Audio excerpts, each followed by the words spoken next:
Good. Hello, everyone. Taking place today, which is Monday, November 16th, 2020. I'd like to call this meeting to order at 7:01 p.m. Do the roll call. Pamela Fitzgerald. Here. Esther Boyd. Here. Kiana Tribune. Here. Okay, we will move along to the review of the minutes. So please take a few minutes to review the minutes from October 19, 2020.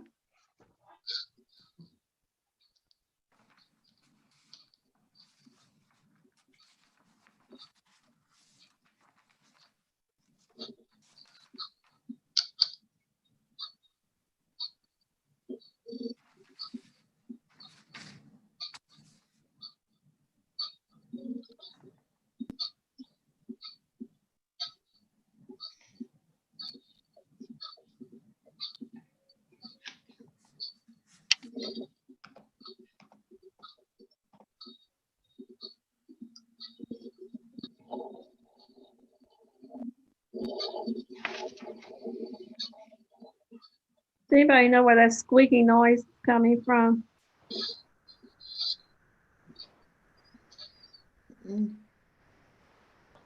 can just mute your phones if so, but not from here.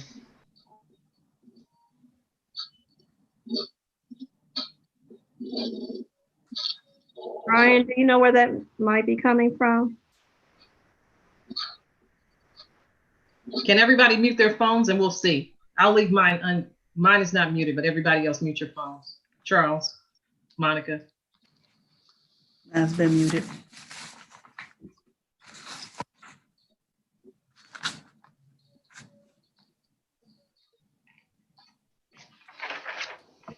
Is everybody done reading the minutes?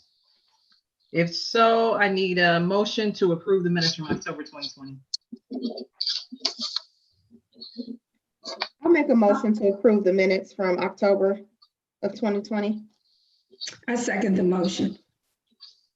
The minutes have been approved and seconded. All A's. Aye. Aye. Minutes have been approved. Now we'll move down to the agenda items for tonight. We'll start with the income tax update from Charles. Hello, everybody. I'm sorry that I didn't get the report to you all on this past Friday. We have a new format. Just been fine tuning it and going through it and checking and double checking figures. So just in the last 15 minutes, I've emailed it to each one of you. So once you receive it, you may have some questions.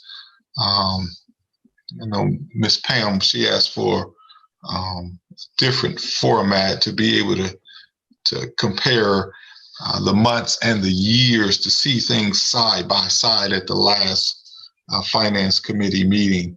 So we've went from 5 reports to 3 for this meeting and going forward. We've continued to have a roller coaster ride for 2020. Just looking at the very first report that shows our collections for 2020 compared to 2019. Just to give a glimpse as to what it looks like,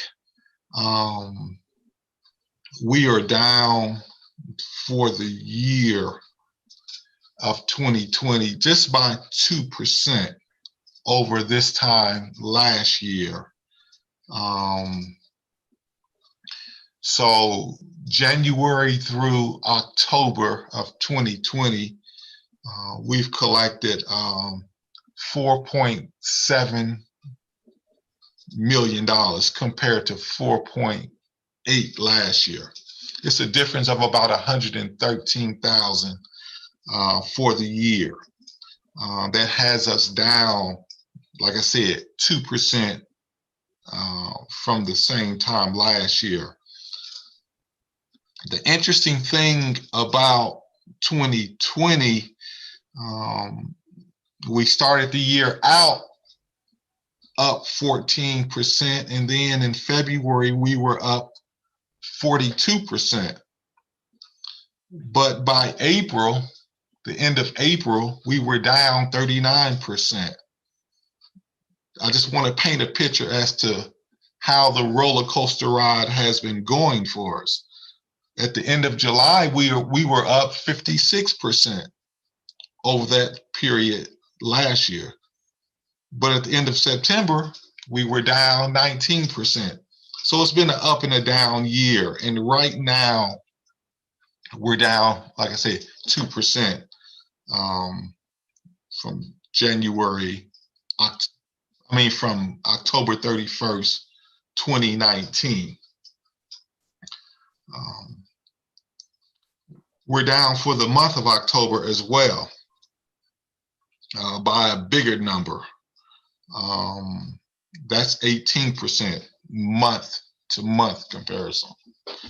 But year to year comparison, it's just 2%, like I've stated. Once you all are able to have these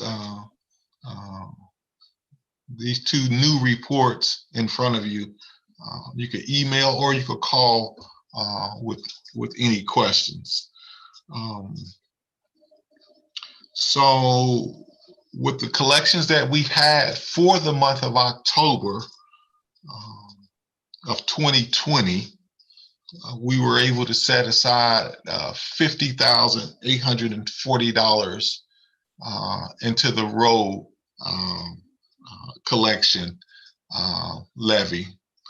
So that makes us to have $1.262 million collected for that road levy since January of 2019.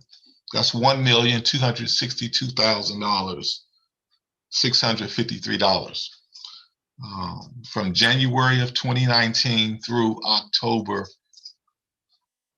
of 2020.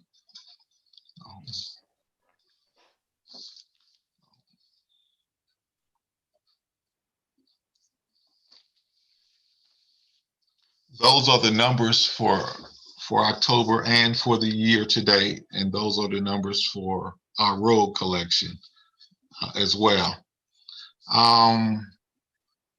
Regarding the conversion with Rita, our meetings that Tim and I have, like I say, this every week.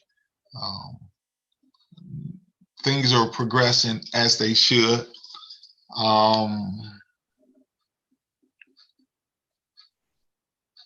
Few outstanding things that regarding our CMI, we have certain accounts. Some are residential, some are business accounts, whereby we've collected money, but we don't necessarily, and most of these are residential accounts where we don't necessarily have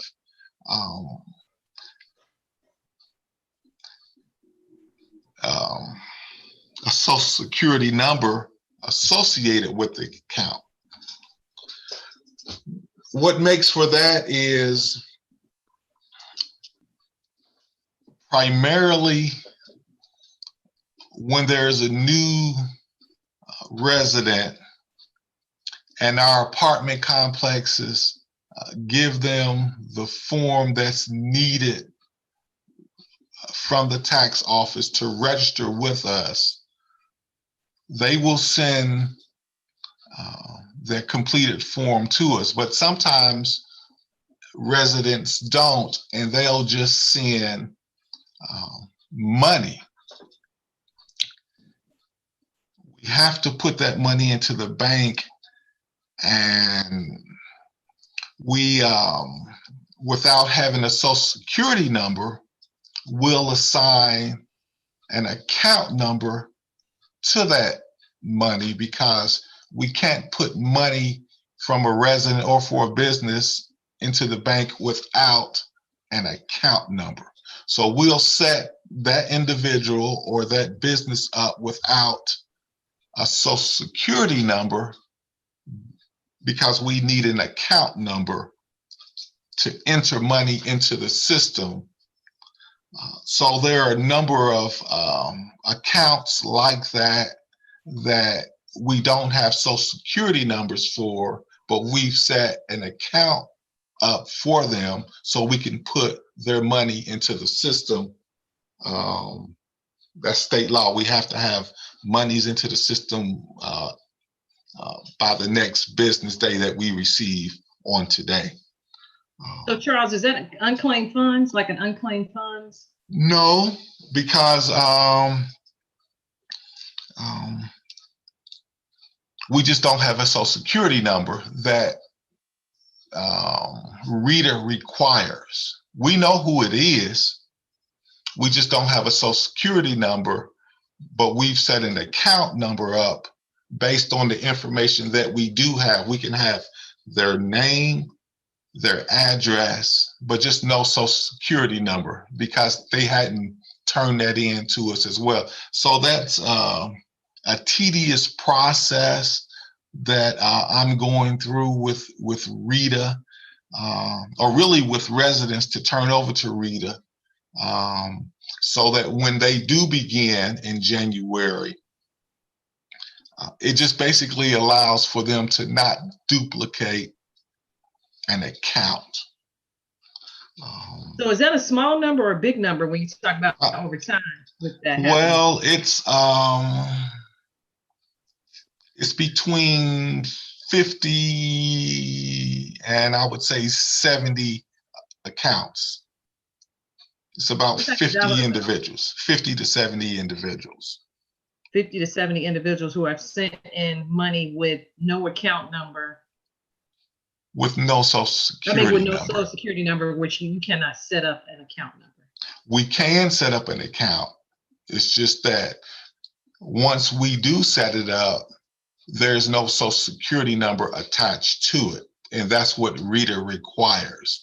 But the CMI system that we have been using doesn't, it requests the social security number, but it's not absolutely essential that we have it to put it into our CMI system. Kiana has a question too. She might be weighing in on the same time. Yes, ma'am. Probably. So that means that these individuals essentially are not getting their proper credit for paying their local taxes. And then the follow-up is, so what happens when someone sends money in without their social security number? Like, what are we doing to reach out to those people to say, hey, in order for us to accurately track this and give you credit for paying your taxes, we need to have your social security number? Because that's a lot of people. Right.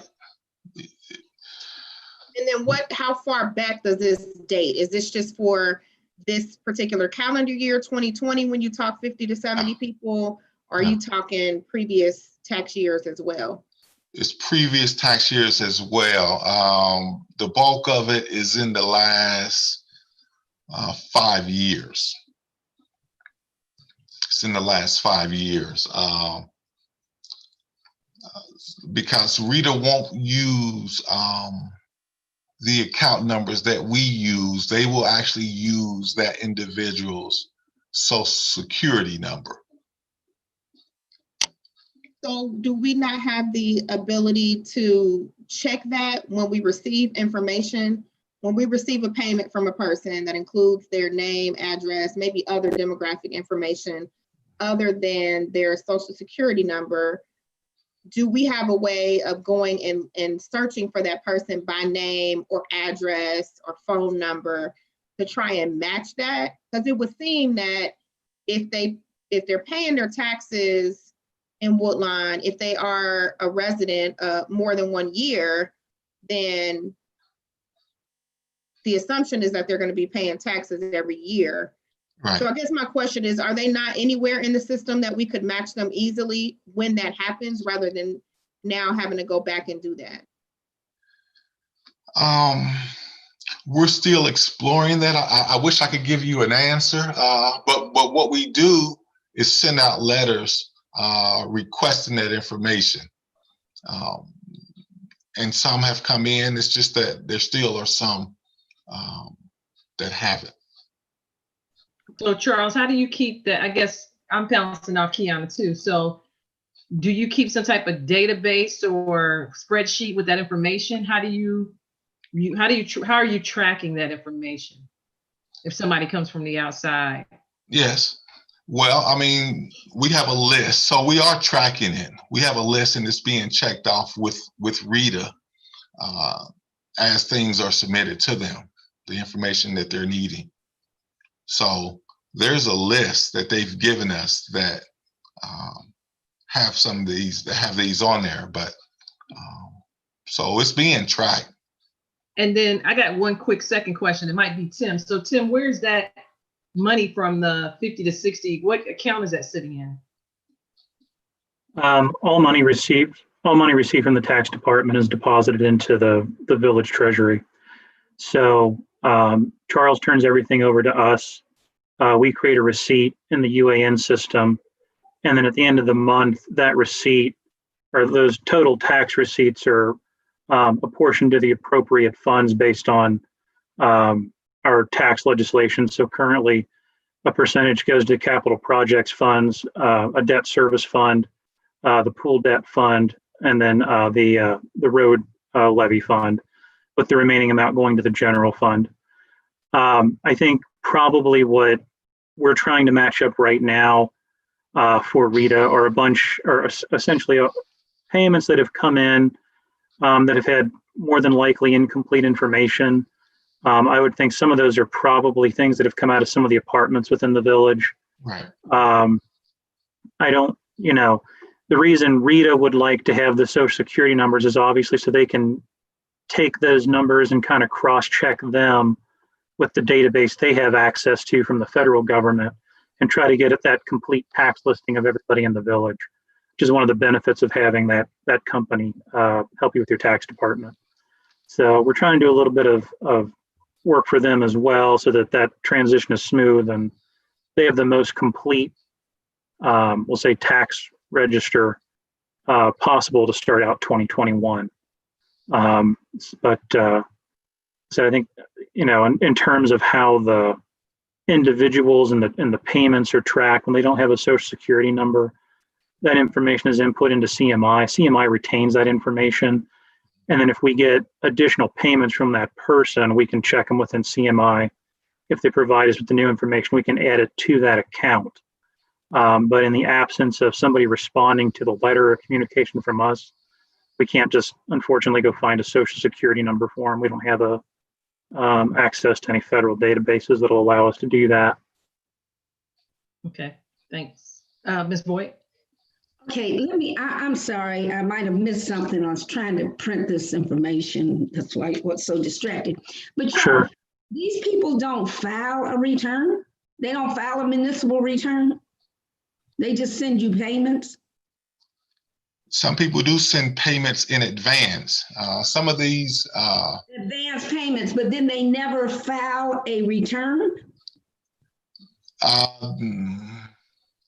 Some of them could be that it could be.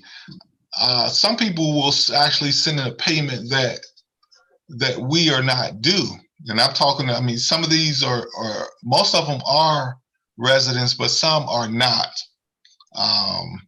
Some people send a payment just because they think they're supposed to,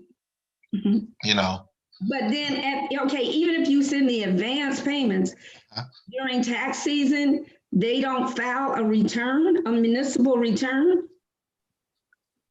Some of them have, yes. And I'm sure, we'll find that out. Okay, but what I'm saying is that you could have gotten a social security number from.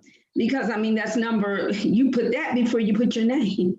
Yeah. Almost on a tax return. So, but they're just sending some advance payments in. Yeah. Yeah, because they know they owe probably sometimes. Yeah. Well, I think you have to remember that sometimes if you adhere to the letter of the tax laws, if you do business within the village of Woodlawn in any capacity, you're supposed to send a tax payment to the village. So you'll see this happen a lot with people that travel. So like, say I'm with a larger corporation, or I'm a consultant or something like that, and I come into Woodlawn to help one of the businesses for a week or a month. Technically, I should be sending some sort of tax payment to the village. A lot of people don't, but you're supposed to. And that could also be making up a lot of those payments as well.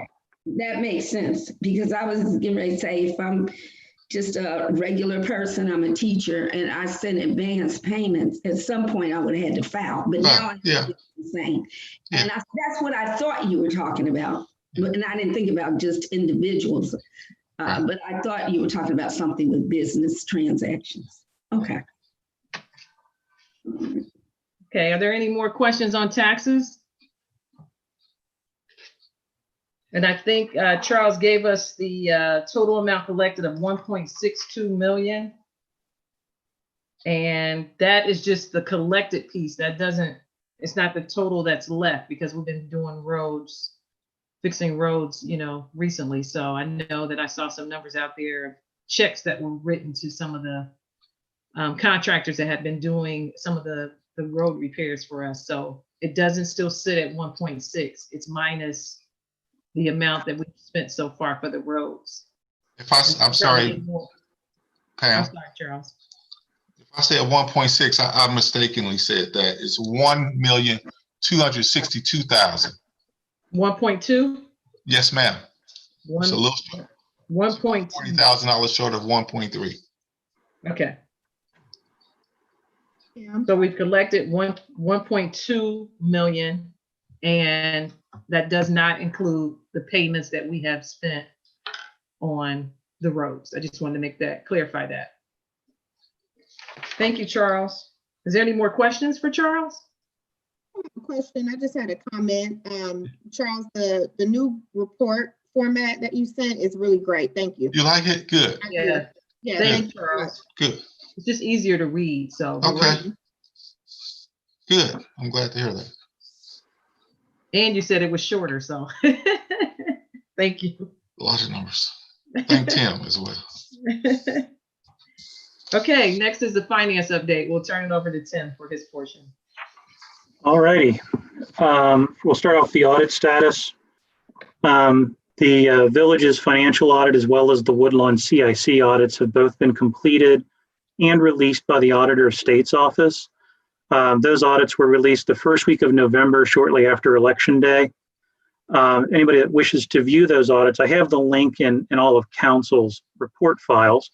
But if anybody from the public is watching, you can find those audit reports at ohioauditor.gov. When you go onto the website, there's a little blue button kind of in the top right corner that says search. Click on the search button, and quite frankly, you can type in any municipality you would like, including Woodlawn, and you can look at their audit reports. I think all the way back from 2000 is when they started putting those on there. So the auditor's website has a lot of information on there if you want to utilize it. The 2020-2021 budget is the next thing I have on my list.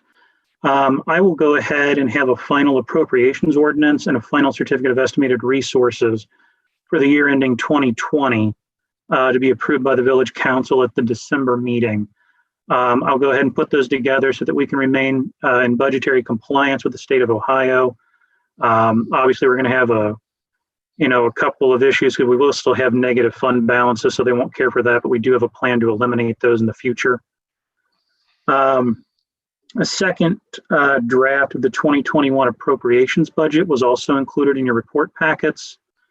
After some discussions with department heads and the village manager, we estimated our general fund budget to be about $6.9 million. And I concentrate on general fund because that's where most of the expenditures and receipts come from within the village. And that's one we really need to kind of watch and kind of watch our health on.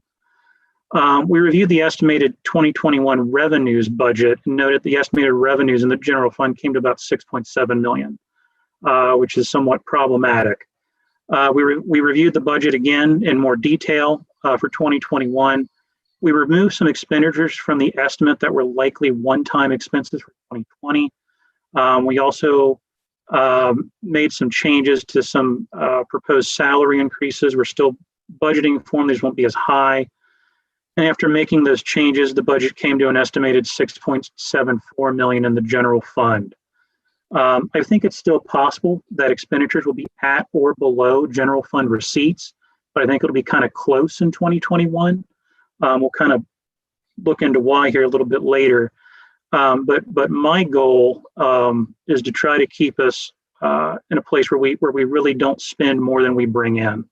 I really don't want to see the general fund balance go down a whole lot after this year. We just want to keep trying to improve the health of the general fund if we can, and then obviously continue operations, provide services to the village.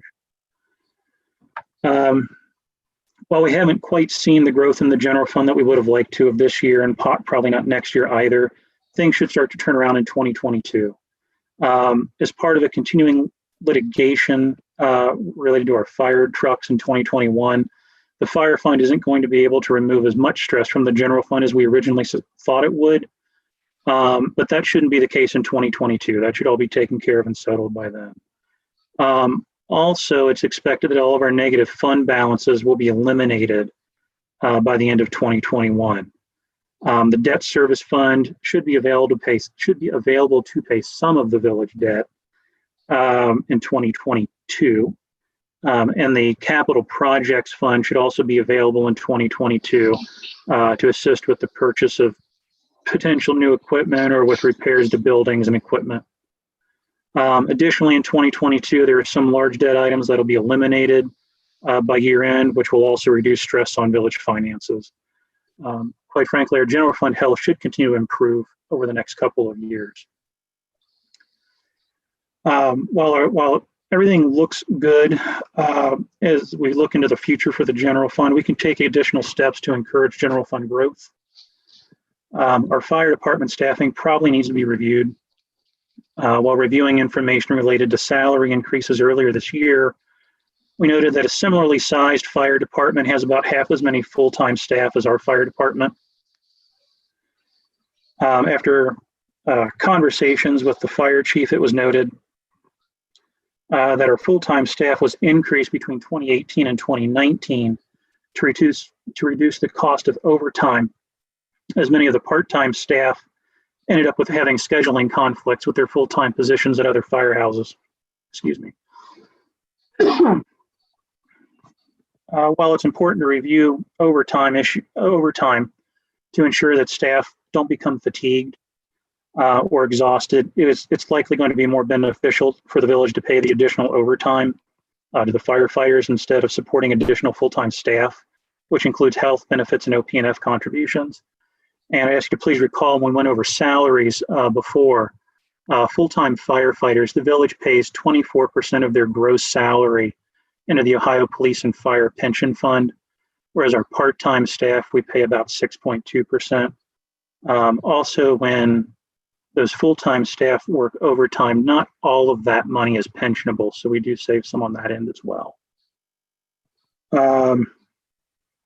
I will continue to review these costs with the fire chief and village manager, but I would currently recommend that we reduce our full-time fire staff through attrition. I'm not saying get rid of anybody, but as people leave, perhaps replace them with some part-time folks as we progress throughout the years. The village should also begin to review the current fire levy and plan on proposing new and additional levies for safety services. Our current 5 mil fire levy was renewed in 2019 and will expire in 2025. The village should consider proposing a permanent fire levy to support fire and EMS services.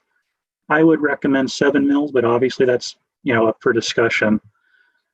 Discussions and planning for that levy should begin no later than January of 2023, with the idea that they would be voted on in either November of 2024 or 2025. My gut kind of tells me 2024 because it's an election year, so your voter turnout should be higher. But we can obviously, have that conversation as we move forward. But also consider proposing a police levy, probably in the amount of 2 mils. We can probably start to talk about that next year if it's something we want to do. And we could vote on that as early as November if we want. The 2 mil police levy would allow the police department to purchase police vehicles and put them on the rotation schedule that has been proposed in the past. It would also kind of help to support some of the police salaries as well. I've also subscribed, as in addition to levies, I've gone ahead and subscribed to receive information related to the Department of Justice's COPS grant. The COPS grant in the past has awarded money to municipalities for the purpose of supporting police salaries as well as purchasing police equipment. So as soon as the grant application period opens up, I'll sit down with the police chief and village manager, and we'll see if we can't get some grant funding for the village in 2021 related to the police department. I'm going to stop there for a minute and just see if anybody has any questions or concerns. Okay, I'm going to go ahead. Go ahead. What's the number of firemen, the fire department, what's the number of that we have down there? You said. We have a total of 40, 20 full-time and 20 part-time. 20 and 20. Yep. Okay. All right, thanks. Huh? Any other questions? Okay, Tim, back to you. All righty. Public Works, I know we had this on the agenda as well. I've actually gone ahead. One of the things on the agenda was a new Public Works dump truck for the purpose of plowing snow and picking up leaves. I've gone ahead and reached out to my contact at the Ohio Cooperative Purchasing Program. And I'll continue to kind of follow up with him. But I'm kind of waiting for the new contracts to come out for dump trucks to see how much one would cost us. It's something we'll have to finance next year. And because we'll have to finance it, the first payment won't be due until 2022. So I kind of spoke with the Public Works Director as well. I think the goal is to kind of get through, the winter months, this year, and then obviously through maybe February, March next year. And then if we can go ahead and finance the new one to be available for the fall, that would be good. So we will continue to look into that and see if we can move forward with it. In terms of additional public works employees, unfortunately, I don't believe we're going to be able to fund that through the general fund this year. But I think, in 2021. But I think in 2022, it's something we can certainly look into. Things are going to be a little bit different. So I think there's certainly hope on the horizon for that if that's something we want to do. Hey, Tim, question. Yeah, sure. Since we're not able to hire, I know that this was one of Tony's questions. Is there room to get temps if he needs those temporary workers or somebody to help down there? Is there any other options? Yes, we should be able to get some seasonal employees if we need them. I don't think that'll be a problem. Okay. Ms. Boyd. Okay, let me ask you, I'm sorry, when we were talking about the police, the 2 mil levy, so that Yes. for the public listening, but how much is that per $100,000 cost of a home?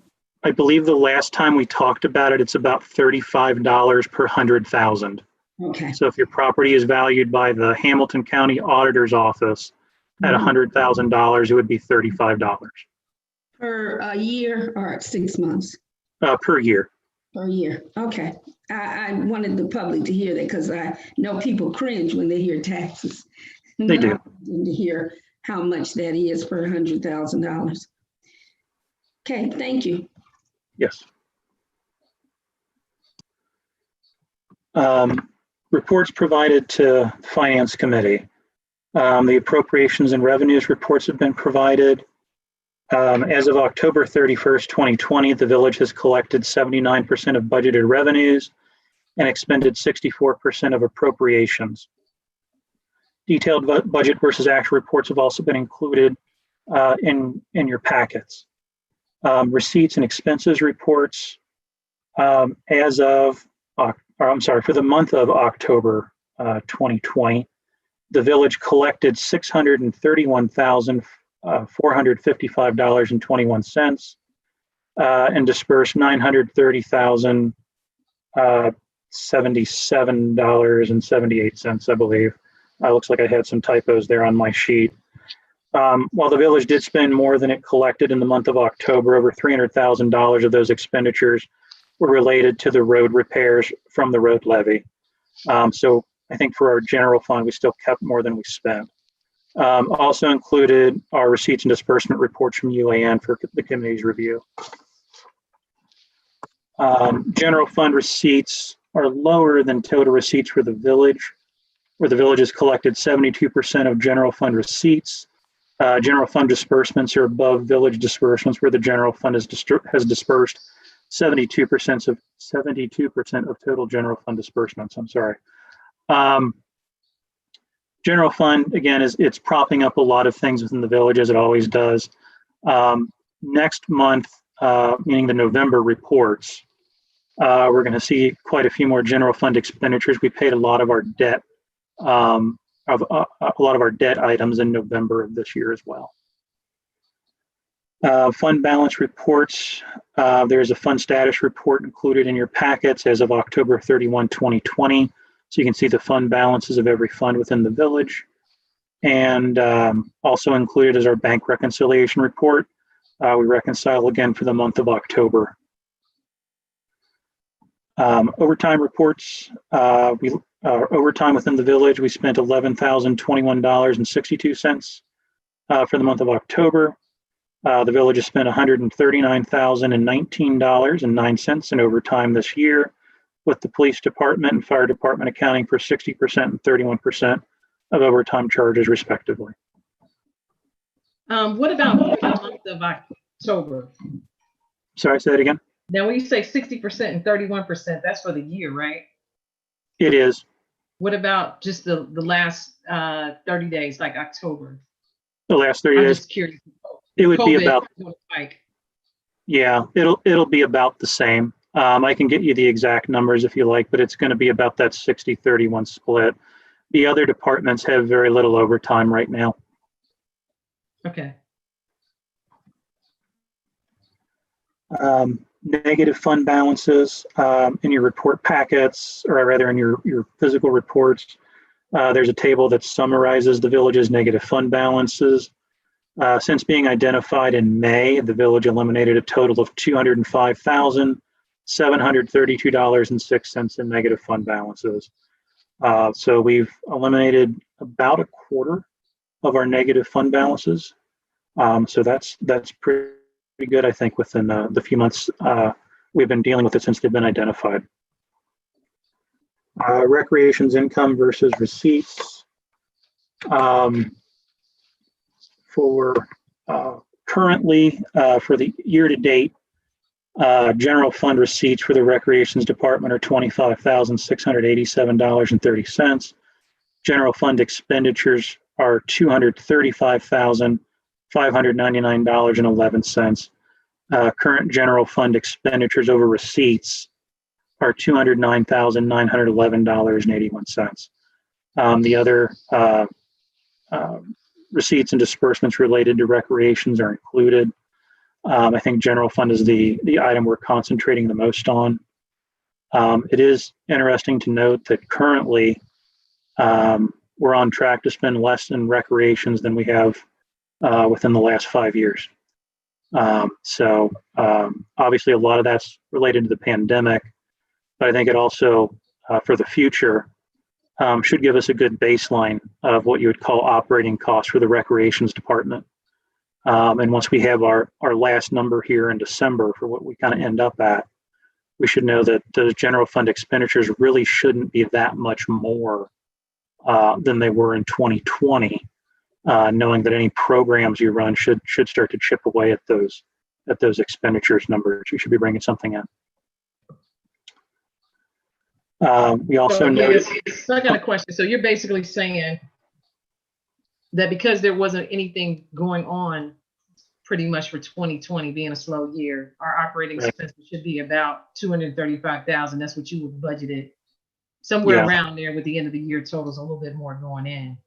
Yeah, I would think, The fact is that we would get more money in for programs right. to offset that. So you're saying if we were to make at least $250,000, we would at least break even with the You'd be, expenditures. Is that what you mean?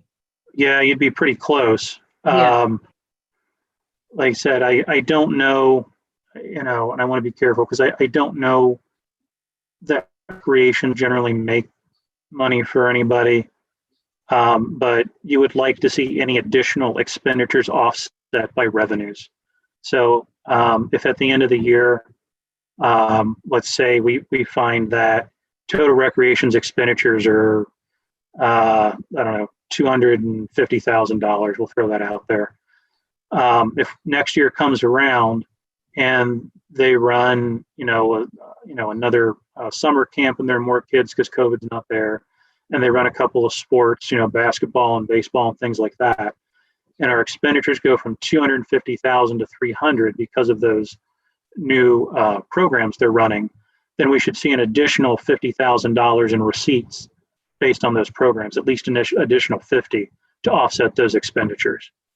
I don't know that we're ever going to break even completely. It'd be really nice if we could, but there again, I think we're still looking for that recreations director. So maybe that person has some good ideas on how to do that as well. That's a really good number to look at too, actually. Yeah. Get some.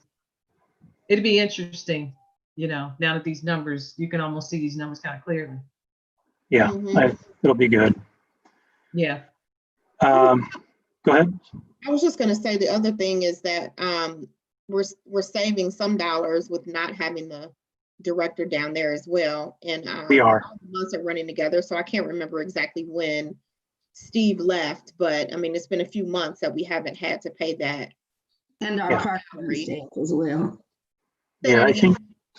Oh, Ms. Boyd, you went on mute. Part-time worker, she's saying. Okay. Yeah. I'm sorry, Yeah. I don't want to work it. Yeah. Yes, we've saved some that way as well. I think Steve left in either July or August, somewhere in that range. So we've had a few months. Yeah.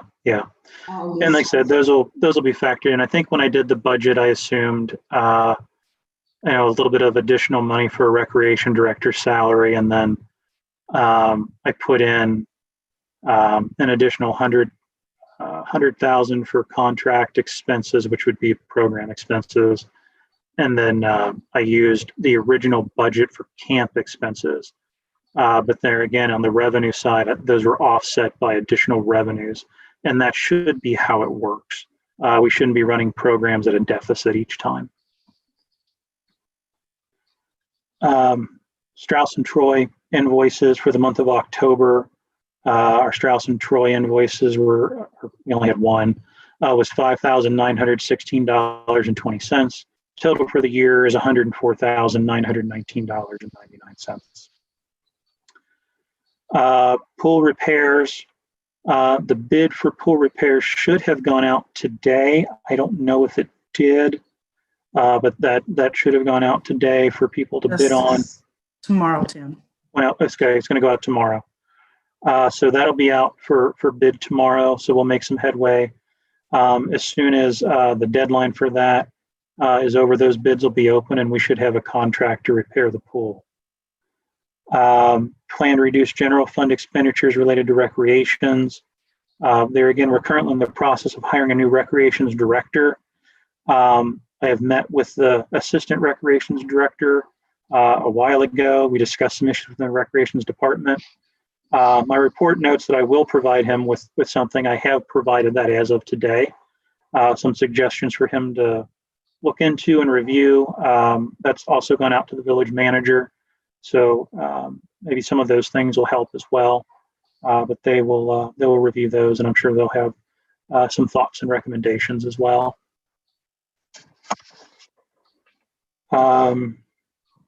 I still have compensation and retention of police and fire employees on here. Obviously, we went ahead and passed legislation for that at the last council meeting. Police and fire, as well as the rest of the village employees, received increases this year.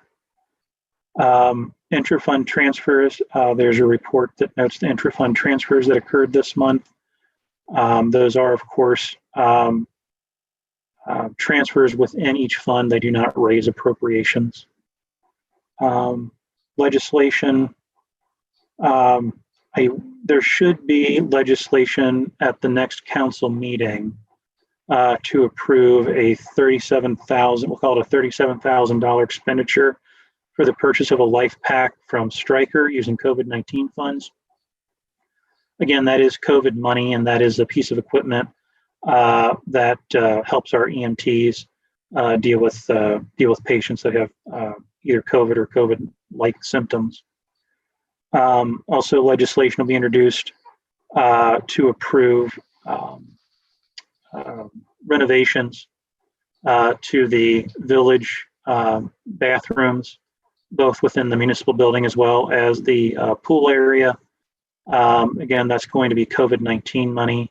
We're going to put in touchless technology for the faucets and things like that. And there are also some improvements, I believe, that are going to be made to the showers. I think there are a few that need to be repaired. So the Public Works Director has been getting bids on that. I believe the amount of expenditure for that will be about $45,000. So we'll go ahead and have that legislation added as well to be approved by council. Additional legislation, these are in your packets. There are two resolutions included that Ohio Public Employees Retirement System asked us to go ahead and pass. These are all related to, let me just do it this way. The first one is really to keep us in compliance with the IRS. It's somewhat confusing when you read it initially, because the legislation notes a pickup plan. That's terminology that the IRS uses as well. And when the IRS says it, they mean that you're deducting the pension payment from the employee's gross salary. So it's exactly what we've always been doing with OPERS. It just seems that they prefer that legislation be on our books to be in compliance with Section 4104H2 of the IRS Compliance Code. The second piece relates to our 4 council members that were kind of grandfathered into a pickup for OPERS. While we did eliminate the pickups for all village employees, it was never council's intent to reduce anybody's salary or what they were bringing in. So that we had 4 council members that were still getting a 4% pickup, so we kind of left them alone. OPERS asked that we pass this additional legislation to kind of be in compliance with what they want to see within their legal language. So it doesn't change anything for us. It just sort of words it the way that OPERS wants it worded for their books and to be in compliance. Any questions on that before I keep going? Okay.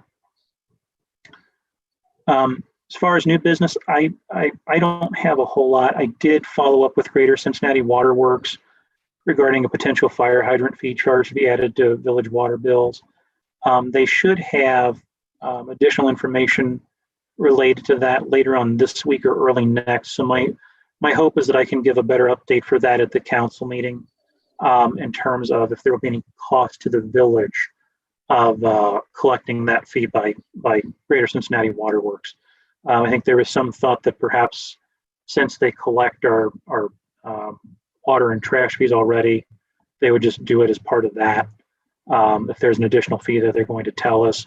Also, they initially said they wouldn't be able to implement it until April, but since it's kind of a simplistic thing to add on, I know they were checking to see if they could implement it any earlier if we decided to pass a resolution to add that fee. So that is That is all I had for finance, unless somebody has any additional questions. Any questions for finance for Tim's portion?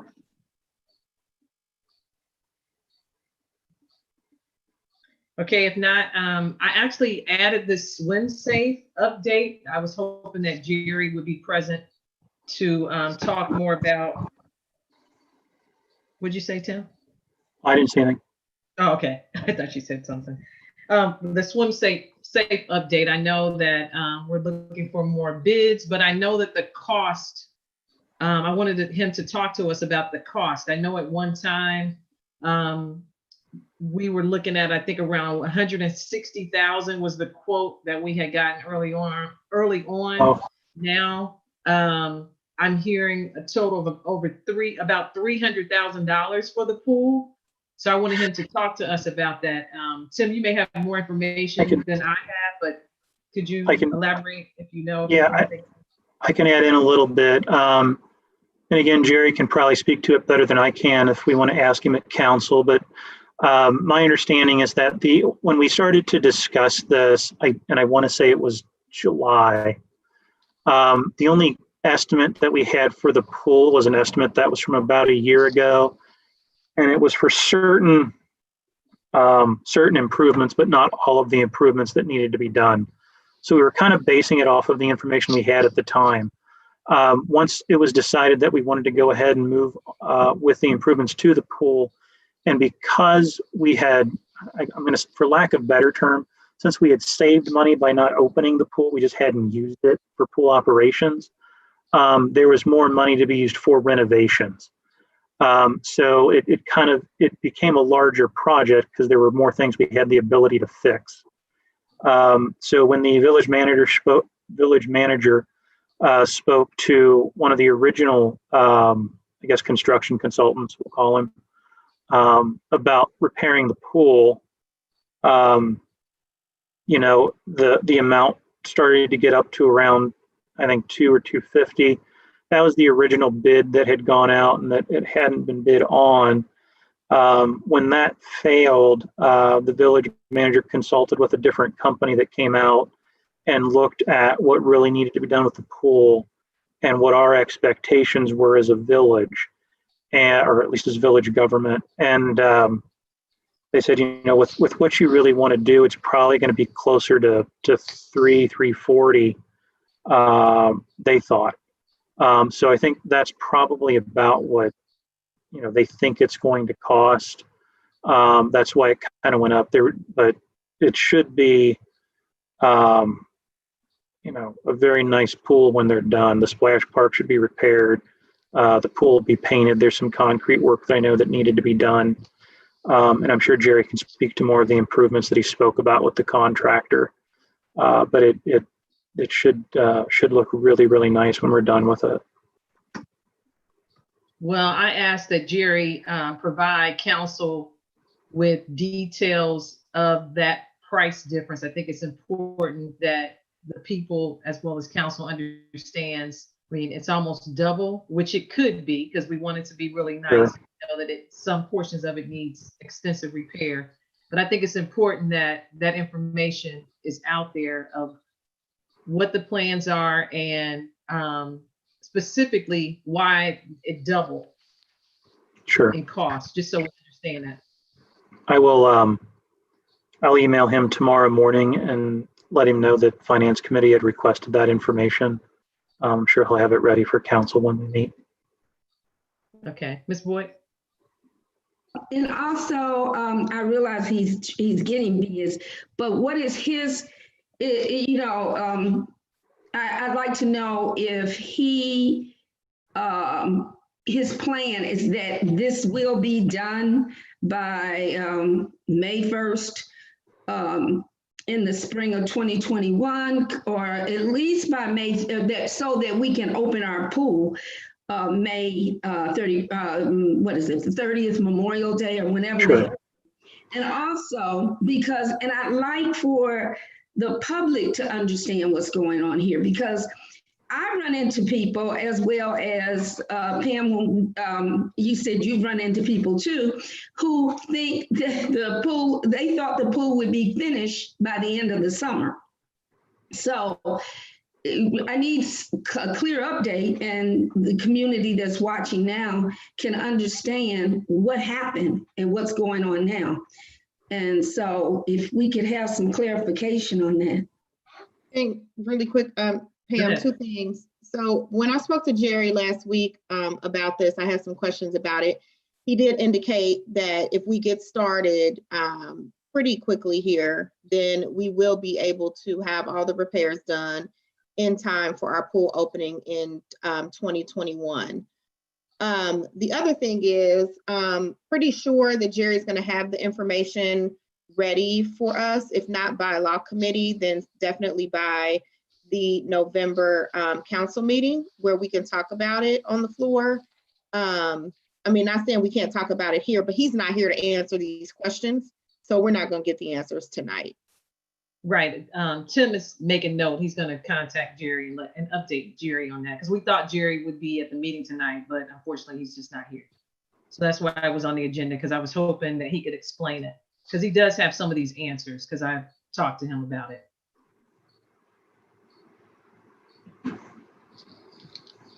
Any other questions on swim safe? If not, we'll further discuss in some of the meetings that are coming up this week and next week.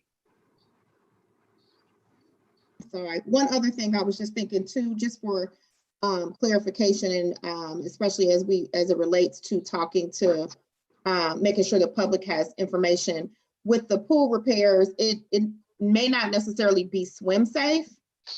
So we might just want to change our language going forward and talk about pool repairs more generally than swim safe specifically. You're correct. It should have been on the agenda as just pool updates, because I think it started at swim safe earlier in the year, because that's who manages our pool. And I should have updated it with just the pool repairs. Now that things have really changed, the company has changed that's doing it. So I'll make sure that's updated next time, so there's no confusion. Sorry, go ahead, Ms. Boyd. This is more of a recreation question, but I was wondering if Swim Safe has some updates, or if they could supply us or give us their pandemic plan to look at, to kind of look at the likelihood of our pool being open next time. But that would be in recreation.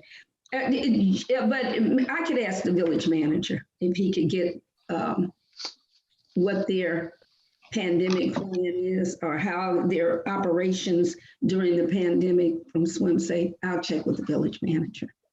Yeah, I think the village manager and recreations would have that information. They should be the folks that kind of contact Swim Safe and work all that out. Okay, I think I've asked him too, but yeah, I do want to get that, but I'll get it. Thank you. Also, I have one other question, Tim. I was looking at the fund status for the pool. So it's fund number 2902. The pool levy, am I looking at this correctly? It has $345,938.75 if it says fund balance. Yes. So that's what's in the fund right now that we could use, that we will use for repairs once the repair starts. Yes, that is correct. Okay. And then it will be refunded again. I shouldn't say refunded. Additional funding will be added for the 2021 year for whatever the fund gets more money into that fund for 2021. Yes. The pool levy brings in roughly $150,000 a year. Okay.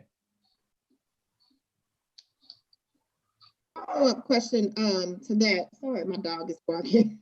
But good question, Pam. But the follow-up question to that is also within that pool levy balance.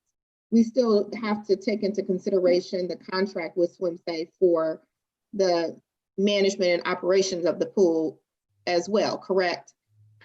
We do. And when the village manager and I kind of went over the numbers, if the bid comes in about where we think it will. I think we decided that we'd probably have about 5,000 or so left in the pool fund from this year. We'll get about 150 in next year, and we budgeted about 170, I think it was, for pool operations this year. Obviously, those operations didn't occur. If we spend about $170,000 on pool operations, it'll leave us about $20,000 short. That'll have to be made up from the general fund. Again, you know, with the way finances have happened in the past with the village, I don't know if the 170 is a good baseline or not. The budget from 2020 was overestimated on appropriations by quite a bit. So it's very possible that pool operations are less than 170 and we'll either break even or we won't spend that much on it. But that's, you know, one of the things we'll kind of have to look at when we get there. I don't expect it to be more than that amount. I guess the question then becomes, as far as the funding, the repairs being more than what we currently have, and then also understanding that we still have to operate the pool, which is critically important. It doesn't make sense to do repairs and not have the funding to actually operate, or to go in the red to operate the pool. So I think that's why it's important to have the details from Jerry, because we might end up deciding we don't want to go the full gusto and spend over $300,000 on repairs. Sure. That's going to put us in a bad situation for operating the pool. Sure. And that's always up to council to make those decisions, obviously. Said I don't foresee us getting into financial trouble by doing it that way. I don't think that the general fund is going to end up being responsible for more than $20,000 in pool operation costs in the worst case scenario. But there's absolutely nothing wrong with being conservative about it and kind of breaking those repairs up between years either. Kind of doing the most important things this phase, and then maybe next year doing another group of repairs to get yourself where you want. Yeah, I would like for us to think about that, because I know we just finished having a discussion about the recreation department and not relying so heavily on general fund. So, Sure. Yeah, and I think too, to piggyback on what Kiana's saying, even the options, we might look at, you know, the options that were given for the renovation, even if we have to scale down a little bit, you know, whatever that is and whatever it looks like. I think it's just important that we understand when you talk to Jerry, what the renovation is about, the needs, the wants, you know, if we can scale it down some to get it down to the price range that we were really looking at. Sure. I think that's very important. So we're going to have some type of conversation on what that looks like and how much it's going to really cost. Ms. Boyd? You're on. Okay. I'm not sure if they have been, how much renovation has been done to the pool, but it's very expensive, and it's more expensive when you don't complete things in the pool. I involved with an institution who lost their pool because they didn't, pools are very expensive. And because they didn't do any renovations for years, and then which doubled it, because I think they also have a pump problem over there, something to do with their pump. And along with that probably needs to be done first, with, you know, in the water park and everything. Plus with the recreation and the money we're spending on it. And I know, Tim, you're watching that carefully. There may be some other options we may choose in the future, but the pool will be open. I mean, some of those options that we may choose in the future about the recreation center, it doesn't involve the pool. The pool is going to be there. I think in our discussions we've had, and a part of our recreation campus. So, yeah, I would like to know why it doubled and what's going on. But if it doubled, there's a good reason for it. I would like to see us put that kind of money into the pool because we'll be keeping that pool open. It'll be open. That's one of the things I think we know will be open in our recreation. I think. Yes, the pool itself will be owned by the village, and that is an asset that is owned, that we have. I think to your point, if you're going to put money into something, you'd rather put money into something that you actually own and that you can do something with. Yeah, but I think probably the best thing to do. I'll go ahead and kind of post some of those questions to the village manager tomorrow, so that he has some things ready for council. Certainly, if there are other options in terms of doing things in phases, or whether, like anything else, sometimes you have to do it all at once, just because one thing kind of piles on to the next thing. I'll see what kind of information I'll make sure that he has, or ask him to please make sure that he has that information prepared for council.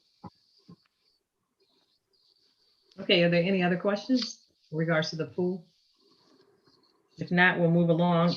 The next thing on the agenda was recreation. I know we talked about an aggressive plan to reduce some of the expenses. I just kept that on there. I don't know if, Tim, you have anything to add to that? Yeah, one of the things that had happened is that I had met with the assistant recreations director. We had reviewed some issues within the recreations department, and I had communicated to him that I would put a report together that he and the village manager could review with some potential suggestions. I've gone ahead and completed that report. I sent that to the assistant director as well as the village manager today. So hopefully that'll kind of give them some ideas and thoughts about what they may wish to do. I would think something would be presented to council soon. Okay, thank you. And I'll just keep that on there because we know that we're going to have to really think about how to move the recreation department forward, especially in the coming years, to try to reduce the spend like we talked about earlier. We do. And I said, kind of what we talked about a little bit before. And I have it in report as well. I don't think I'm telling anybody something they don't already know. One of the things we need to make sure we do with recreations is to make sure that for any program that they want to do, whether it's basketball or soccer or some sort of dance program, whatever, they need to put together a budget for that and determine what the expenditures for that program are going to be. Once they have a good estimate on those expenditures, we should be able, to set the program fees to either make sure that we break even or maybe a little better within the village. But the goal for the programs has to be that we don't run them into deficit. I think that unfortunately has happened in the past where we have sometimes great programs, and it's wonderful, but we're not charging enough for it to facilitate it, and the village is taking a hit on it. Is there some type of policy or something that you can write on that, saying that when there are new programs that are that they want down there, that they would some kind of way put something together? It has to come through you, since you're the gatekeeper of the, of everything anyway, just to make sure that those things are done consistently. Yeah, I think we can certainly put a policy together. I said everything I put together, I kind of sent it to the assistant director and the village manager. They should really, it should almost be the village manager asking me to put that policy together. I can certainly do that, but I kind of wanted to get their input on what my thoughts were as well before we, kind of wrote anything out in stone. That's actually a very great idea. Because you'll have that already in the budget, even updated, even if it takes place in the mid-year, you can update in your budget saying, hey, this is what is probably going to happen, and how much Right. is expected to cost, and how much revenue you think you're going to get in, you know. And I think we kind of you saw need that. I think we kind of saw that with camp this year. I think if you recall, we had those camp budgets because we were concerned about camp expenditures, especially with COVID and the fact that a lot of, our numbers were going to be down in terms of the kids we were going to get, just because parents are, rightfully so concerned about making sure their kids are safe. But also just because we have to follow certain guidelines, we had to limit the numbers as well. And I think we had a budget for that pretty well every month until camp was over. So I think we could do things like that for recreations That's a great in idea. general. Yeah. Excellent idea. And then hopefully with the help of, we're going into employment vacancies. Once you get someone as a director down there, that'll definitely help too, just to be full circle with, your group down there to make things happen. Yeah, I think so. It's always kind of hard to try to, you always want to be careful because you don't want to try to make rules for somebody's department when they're not here. Yeah, that's what I mean. Yeah. Yeah. And I think you had something in your report. You already went over that with the employment vacancies. I did. I think Mayor asked that be discussed at council as opposed to finance. So I just sort of, it's in there for you guys, but I hadn't brought it up publicly. I pretty much left it on my agenda just to make sure that we, capture that. So it's fine. Yeah. We'll talk about it in other meetings. Ms. Boyd? We are in the process of, dealing with the recreation director vacancy. The village manager, it was supposed to be posted 10/15, and then for a full-time village manager. And then again on November 15th. So does anybody know if that's still, if there has been a posting on November 15th, which was? I think Tim said that Mayor would be dealing with that in one of the other meetings. Okay. I think all the vacancies, are they correct, or just one? Yeah.